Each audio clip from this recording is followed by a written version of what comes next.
Gail McNutt, Yes, 71st birthday. What do you got to say on your 71st birthday, Mom? This year was a toughie, and I'm looking very forward to next year being peaceful, healthy, and joyful. 2025. Amen. Amen. Once upon a midnight jury, while I pondered weak and weary over a quaint and curious volume of forgotten lore, while I nodded, nearly napping, suddenly there came a tapping, as if someone gently rapping at my chamber door. "'Tis some visitor," I muttered, tapping at my chamber door. Only this and nothing more.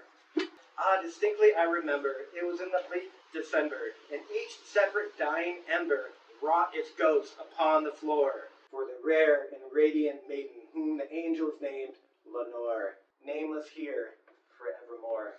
And the silken, sad, uncertain rustling of each purple curtain filled me with fantastic terrors I've never felt before. And so now, to still the beating of my heart, I stood repeating, till some visitor entreating entrance to my chamber door. Some late visitor entreating entrance at my chamber door, this it is, and nothing more. Presently my soul grew stronger, hesitating then no longer. "Sir, or madam, truly your forgiveness I implore. But the fact is, I was napping, and so gently you came napping, so faintly you came tapping at my chamber door, that I scarce heard you. I opened the door wide, darkness there, and nothing more. Deep into the darkness peering, long I stood there wondering, fearing, doubting, dreaming dreams no mortal ever dared dream before. But the silence was unbroken, and the stillness gave no token, and the only word there spoken was the whispered word, Lenore. This I whispered, and the echo murmured back the word, Lenore. Merely this, and nothing more. Back into the chamber turning, all my soul within me burning. Soon again I heard the tapping, somewhat louder than before. Surely that is something at my window lattice. Let me see then what thereat is, and this mystery explore. Let my heart be still a moment, and this mystery explore. 'Tis the wind, and nothing more. Open here I flung the shutter, when, with many a flirt and flutter, in there stepped a stately raven of saintly days of yore. Not the least obeisance made he, not a minute stepped or stayed he, but with mien of lord or lady, perched above my chamber door, perched upon a bust of Pallas, just above my chamber door, perched and sat, and nothing more. Then this ebony bird beguiling my sad fancy into smiling, by the grave and stern decorum of countenance it wore. Though thy crest be shorn and shaven, though, I said, art sure no craven, ghastly grim and ancient raven, wandering from the nightly shore, tell me what thy lordly name is on the night Plutonian shore. Quoth the raven, Nevermore.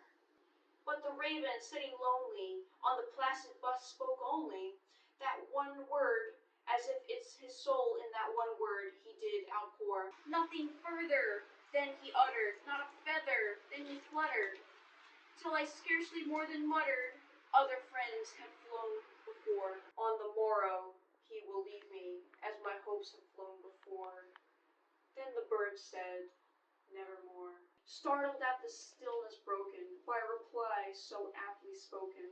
Doubtless, I said, what it utters is its only stock and store, caught from the unhappy master, whom unmerciful disaster followed fast and followed faster, until his songs one burden bore, till the dirges of his hope that melancholy burden bore, of nevermore.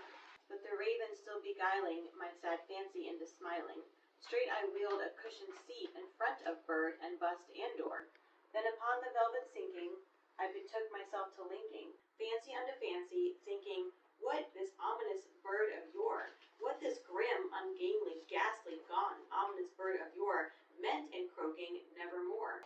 This I sat engaged in guessing, but no syllable expressing, to the fowl whose fiery eyes now burned into my bosom's core. This and more I sat divining, with my head at ease reclining, on the cushion's velvet lining that the lamplight gloated over. but whose velvet violet lining with the lamplight gloating over, she shall press, nevermore. Be that word our sign and parting, bird or fiend, I shrieked, upstarting. Get thee back into the tempest and the night's Plutonian shore. Leave no black plume as a token of that lie thy soul hath spoken. Leave my loneliness unbroken, quit the bust above my door. Take thy beak from out my heart, and take thy form from my door, quoth the Raven Nevermore. And the raven, never flitting, still is sitting on the pallid bust of Pallas, just above my chamber door.